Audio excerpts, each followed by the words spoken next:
What was the final negotiation like? Because, hedge funds are generally pretty sophisticated buyers, and they can get their elbows out when they need to and make sure that they're all sorts of like, was there anything that's sort of surprising or contentious in the actual negotiation itself? From my perspective, I agree with you 100%. And I, made a decision that it was very black and white for me. Two things kind of had to happen. The numbers had to remain consistent. Like there was no need to come in and talk about adjusted EBITDA or anything. Like the number was the number, period, end of sentence. I thought it was very fair, if not even conservative, but it was not a negotiating point in my mind. And the other was it had to be a friendly transaction. The minute we started like turning, guns at each other, like I would just step back to what I was already doing because I was perfectly happy.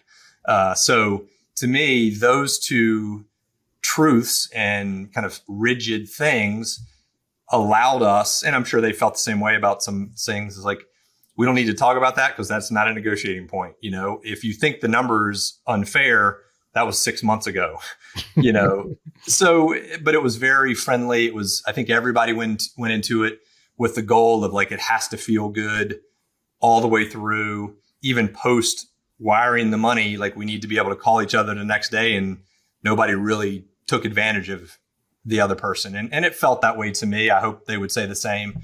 But being relatively rigid, particularly around numbers, knowing sophisticated financial people could argue all day long with spreadsheets that my logic was flawed in how I'm looking at the value. Like, okay, that's not the discussion we're having. Here's the purchase price. So that was, I think, one of the reasons we didn't really get into a lot of that. It for me, it reminds me of this notion of there's two values. There's the value of the business and there's the value of the business to me. And those numbers aren't always necessarily the same number.